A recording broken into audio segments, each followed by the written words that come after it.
Baik, Bante. Sang Buddha itu menolak 4 sebab, Bante. Sayang katang, parang katang, kemudian sayang katanca, parang katanca, dan adicca samupana. Nah, khususnya untuk sayang katang atau self-done dilakukan oleh diri sendiri, tidakkah itu kemudian bertentangan dengan ajaran yang seringkali kita temukan bahwa semua itu harus dikerjakan oleh diri sendiri? Contoh Ya, waktu kita membaca perenungan bahwa kita adalah pewaris karma kita sendiri. ya, itu pertanyaan yang sangat bagus. Bahwa pube kata hetu suka tukang patisang wedeti.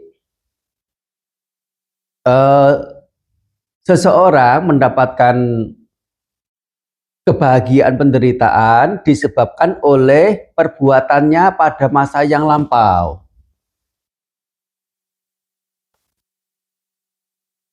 Jika demikian, yang namanya usaha, yang namanya upaya, nggak mungkin ada bagi manusia untuk bebas dari penderitaan.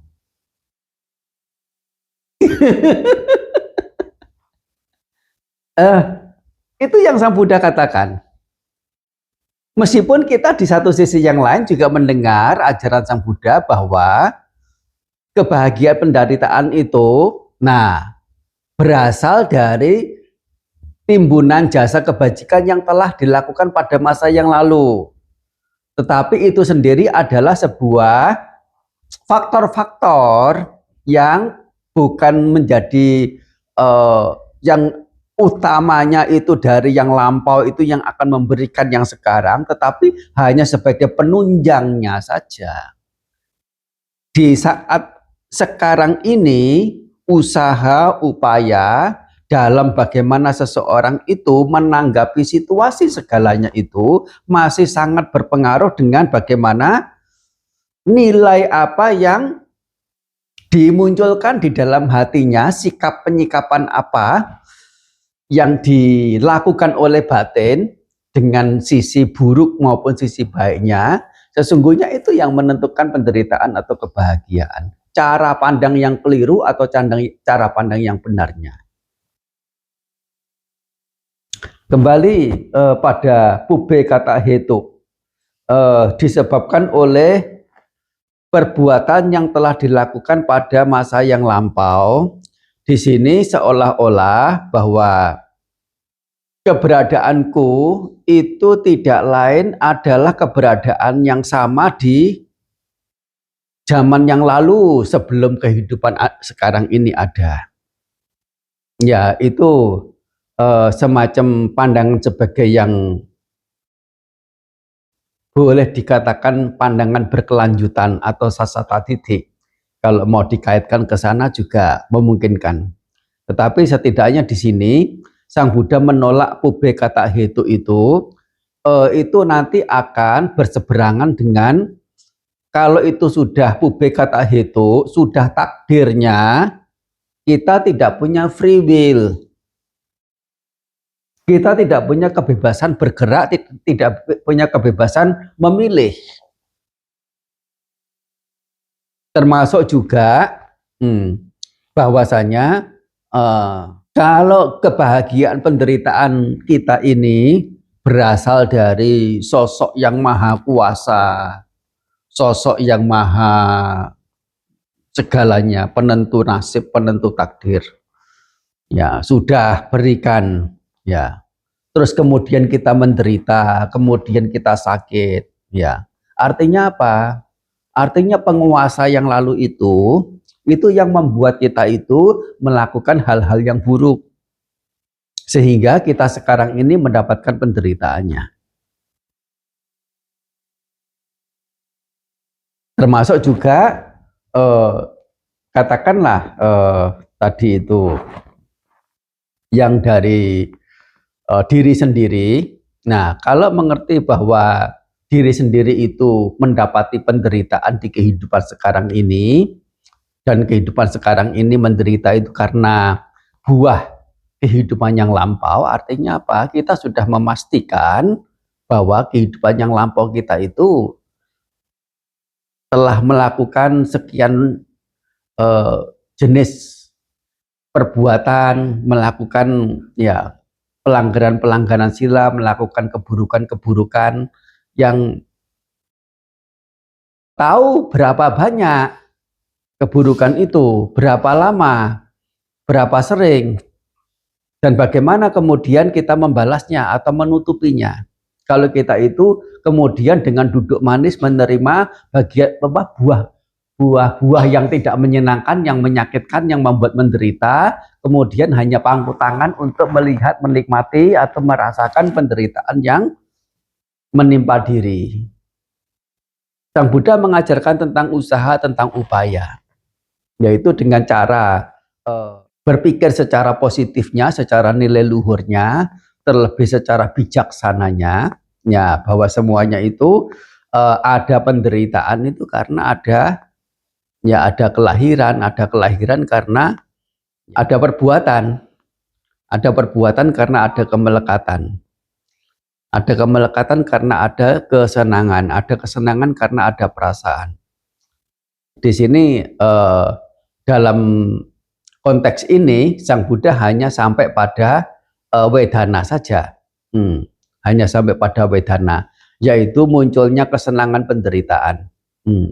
Munculnya kesenangan penderitaan itu karena ada phassa, karena wedana muncul itu karena adanya phassa itu. Phassa juga muncul karena ada selayatana. Phassa artinya kontak, selayatana artinya landasan kesadaran, landasan winyana atau landasan pengetahu. Nah, ini adalah penyebab-penyebabnya yang kalau dirunut yaitu adalah bermula dari ketidaktahuan atau awija itu. Kalau mereka mengerti wija, awija akan tidak ada. Ya. Dan dari situ, nah seseorang akan bisa mendapati bagaimana setelah ada phassa, ada wedana ini, mengertinya sebagai paticca samuppanna dhamma, yaitu menderita karena sebab. Sebab di sini adalah ketika nilai-nilai yang tidak bajik dimunculkan, yang muncul adalah penderitaan. Sesungguhnya secara fisik apapun luaran itu tidak akan berpengaruh pada batin jika batin itu punya nilai luhur yang dipakai untuk menyikapinya. Sebaik apapun kondisi luaran, kalau isi hatinya itu buruk, selalu akan mendatangkan penderitaan. Sedikit apa yang tidak menyenangkan, sudah tidak puas, sudah ngomel-ngomel, sudah teriak-teriak, sudah apa, sudah kesel, sudah ngambek, sudah apa, dan sebagainya.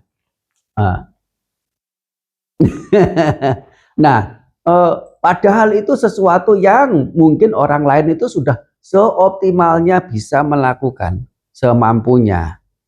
Dan memang tidak ada cara lain yang mampu dilakukan atau kalaupun memungkinkan tidak setimpal dengan apa yang seseorang itu butuhkan.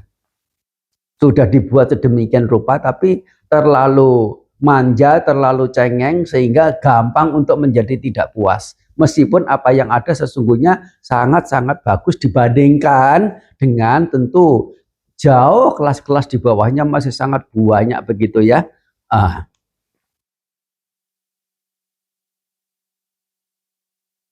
Kalau kita punya penghargaan meskipun terhadap barang yang sederhana, terbiasa punya penghargaan, artinya bisa menghargai apa yang orang lain berikan, ya apalagi kalau itu bukan keluarga sendiri, bukan orang tua sendiri, ya bagaimana kita bisa menghargainya, termasuk meskipun itu orang tua sendiri, apalagi kalau itu orang tua sendiri yang memberi, bagaimana kita bisa menunjukkan penghargaan pada apa yang telah orang tua berikan itu, sehingga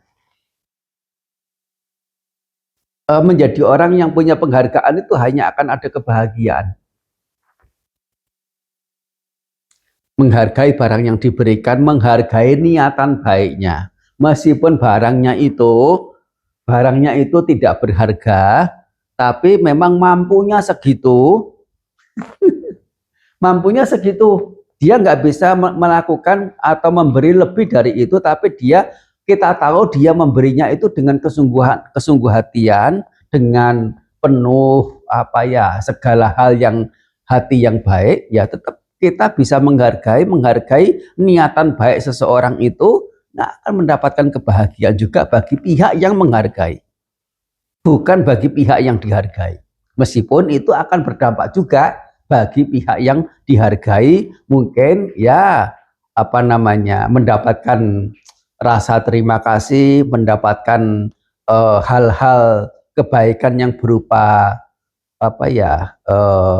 balas jasa yang seseorang itu mungkin akan lakukan kepada dirinya. Nah, ini agak lari lagi dari pertanyaan. Ya, tapi balik pada pertanyaan itu tadi, usaha secara free will-nya itu masih sangat memungkinkan di saat ini pula. Jadi kalau kita hanya melulu terpancang pada apa yang kehidupan lampau itu telah lakukan, kemudian akan mendatangkan kebahagiaan penderitaan di saat ini tanpa bisa mencari cara, mencari jalan, yaitu adalah semacam pandangan semacam sebagai yang ada takdirnya, dan itu tidak selaras dengan hukum kemunculan bersebab yang disebut dengan paticcasamuppada. Soalnya semuanya itu bergantung dengan apa yang sudah dari sononya itu ada, nanti yang sekarang ini tinggal menjalankan saja untuk menderita bagaimana atau bahagia bagaimana sesuai dengan perbuatan yang dilakukannya. Tapi ini penjelasan saya ini bisa bisa kurang tepat juga ya. Ini hanya pendapat pribadi lebih banyak. Ya, tapi bagaimanapun ini bisa menjadi salah satu pemikiran bagi kita dari apa yang ditanyakan dan dijawab sedemikian rupa, dan nanti bisa didiskusikan lebih lanjutnya. Anumodana. Sabitiyo vivajantu